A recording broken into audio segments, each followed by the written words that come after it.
It's Thursday, 11 o'clock. It's time for this week's Watch Drop.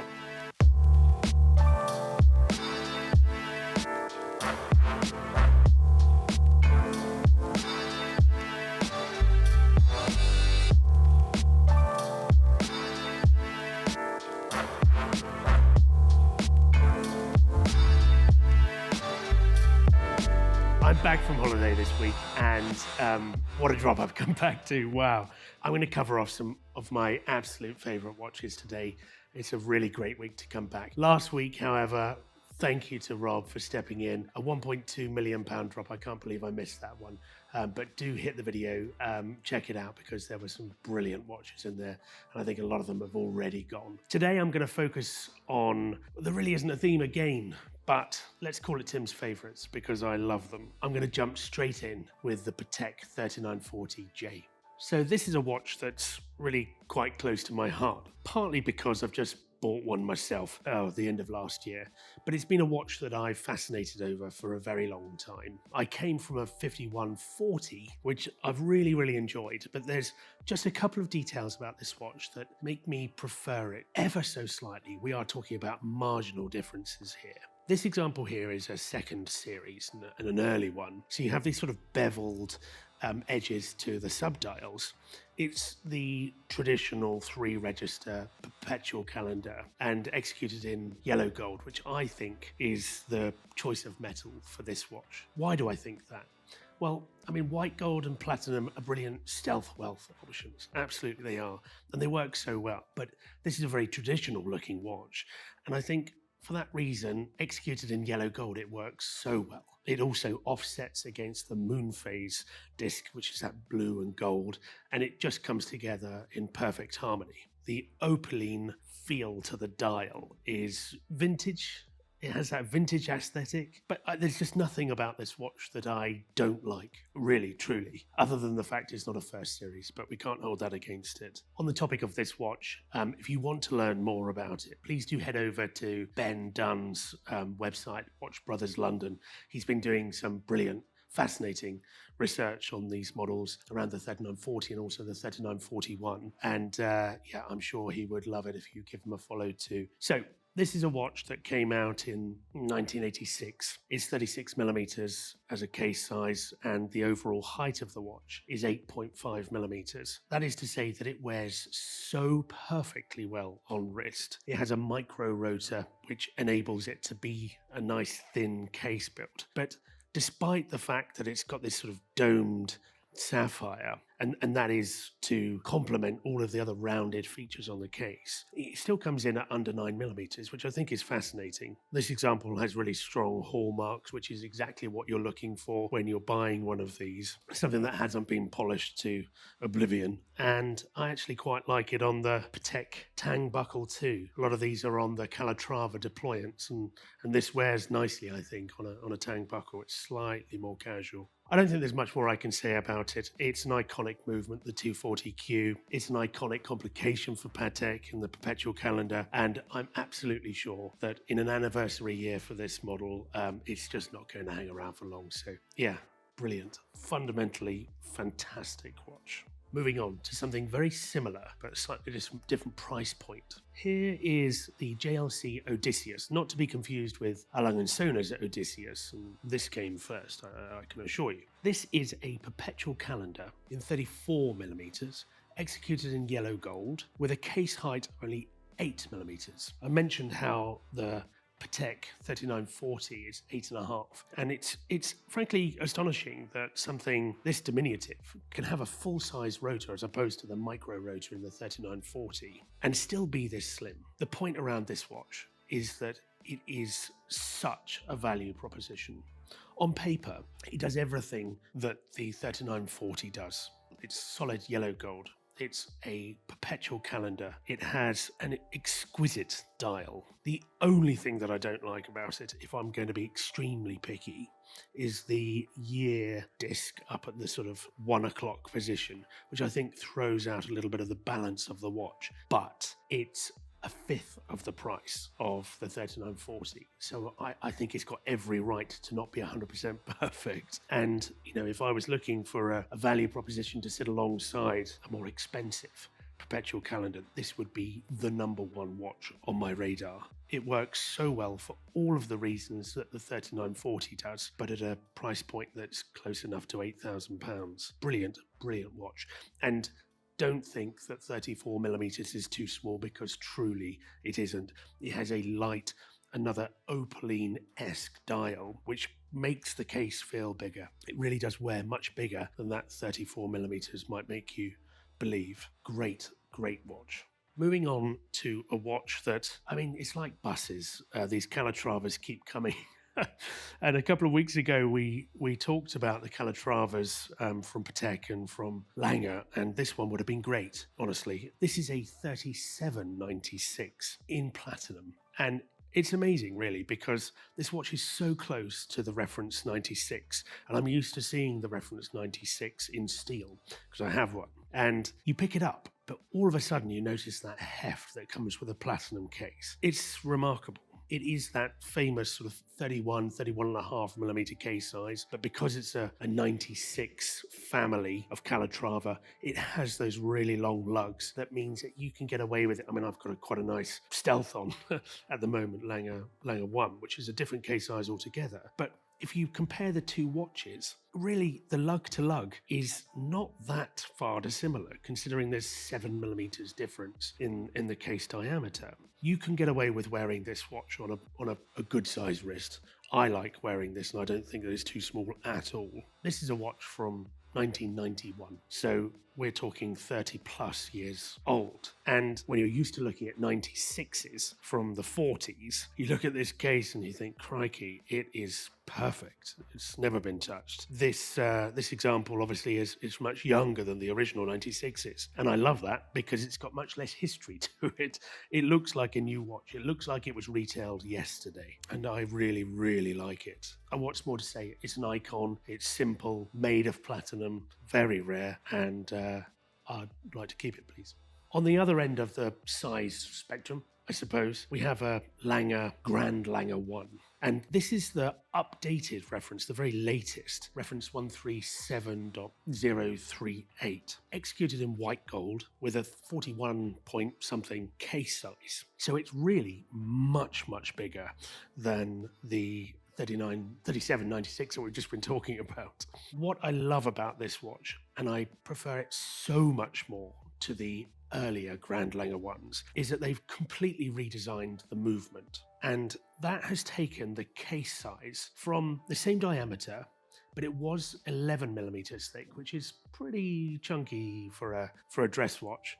And this updated version slims it right down to under 9mm. I think it's 8.8mm in thickness. And how have they done that? Well, the first thing that you notice is how clear the dial is. And there's something about the sort of angle at which you view it through this glass which feels thinner. It's certainly much closer to the dial. That means that the legibility is just, it's perfect. There's really no distortion at all. I know there's an AR coating to it, which is giving a sort of blue hue, but when you reflect it away from that, you really get to enjoy that grained, sort of media blasted, stealth-esque grey dial. Maybe it's rhodium, I don't know, but you have 2 or 3 different finishes on the dial, plus the applied Roman numerals. You've got that famous sweeping power reserve on the 3 o'clock, and obviously the big date. It's a funny one because if you look at it in isolation, the proportions just look like a standard Lange 1. But this is the Grand Lange 1, and they've just done a brilliant job of it. I think just to round this watch off, it is a case of evolution, not revolution. They didn't throw out the design book of the original Grand Lange 1, but what they did was refine it in all the right ways, with a new dial finish, with a slimmer case, with a much lower profile that just makes it feel like a thin, elegant dress watch that slides perfectly under the cuff. It's a much improved watch over the previous references, and I really enjoy it. I wish they had that dial finish on a little Lange 1. Then it would be a true grail for me. Moving on then, I'm going to talk about a watch that is also close to my heart, and this is a Grand Seiko. It's a SLGW005, something like that, but it is a recreation of the 45GS. Now, I started my watch collecting some decades ago with Seiko. And what I like about Seiko is that, firstly, they're great watches. The Japanese have a great way of finding subtle differences to their Swiss counterparts and making their watches ever so interesting. There's something about the hunt for the perfect Seiko that you can enjoy without spending thousands and thousands of pounds. Now, that said, this is a Grand Seiko. It's not as affordable as the entry-level Seikos, but it harks back to 1968 when the 45GS was released. That original captured the world because it has such attention to detail that it absolutely goes head-to-head, arguably slightly beats a lot of what was being put out of Geneva back in that time. One thing that I really love about this watch, and there are many things that I love about it, is that it's co-branded Seiko and Grand Seiko. And these days, Grand Seikos don't have that original Seiko emblem on the dial, which I think is a bit of a shame, but I do understand how they want that brand to break away from the more value offerings. But I love the fact that they've revisited that in this model. It's unmistakably a Grand Seiko. It's not a value proposition particularly, but it has the best of the best polishing. This is a Zaratsu polished case with a complete mirror finish to them. I don't understand how they're able to do it. It's fantastic, particularly for that price. And you turn it over and you have this incredibly finished, hand-wound movement, which beats at 36,000 vibrations per hour. That is no mean feat. I mean, that is a high beat, very, very accurate movement, despite the claims on accuracy on their website, which are always underplayed. I think the finishing on this thing is up there with the very best. And I love the fact that it's a steel case. They've gone to town on something that is a very special dress watch, and then they've put it into a steel case.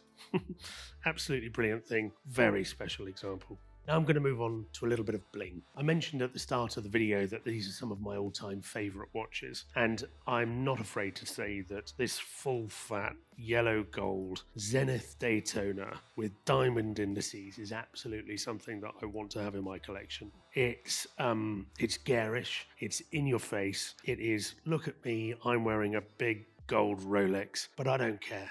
I really, really don't care. This is a 5-digit reference 16528. So it has that Zenith movement in it. For that reason, it's very collectible. The subdials are slightly more balanced and they're in a slightly different orientation than the later Rolex in-house movements. But you don't need to worry about any of that. What you really want to look at is the contrast with the black dial, the sparkly diamonds, the yellow gold case, and the fact that it makes you look like $1 million. I love this thing.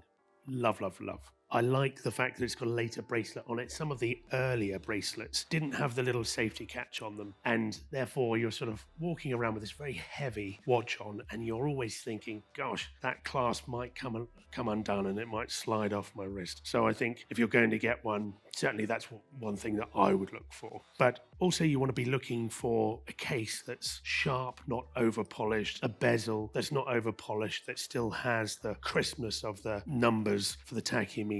Yeah, you can go for them with diamonds, you can go for them without. Generally speaking, if you're going to go full yellow gold, why not go diamonds too? That's what I think. This is the one that I want, and I'd love to put it on my Christmas list because, yeah, that's definitely got a place in my collection. Why am I talking about Christmas in February or March?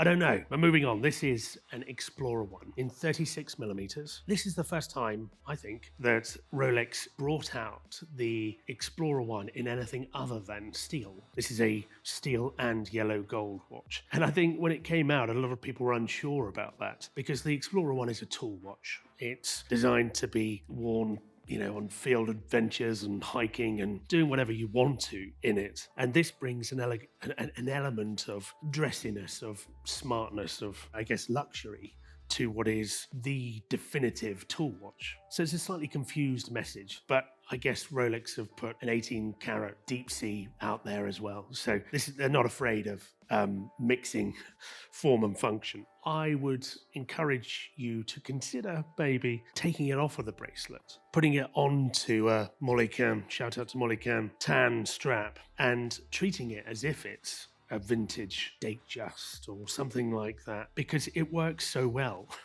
taken off of the bracelet. I think the bracelet would be a bit of a magnet for scratches, given that it's got the polished center links, and obviously those center links are made of gold, and that's a softer metal. And maybe once it's been worn that way for a long time, it would soften the brightness of the yellow gold, and that would be quite a nice aesthetic. But generally speaking, I love these tool watches in the same way that I love wearing an old Sub or GMT on a leather strap. It's a great look, but please let me know in the comments if you think I'm off my rocker on that. Yeah, it's a vintage feeling watch that is in the current catalogue and can be found for a lot less than the current list price. So it's a bit of a bargain if you ask me, and it's overlooked, and it shouldn't be, because it's a great watch.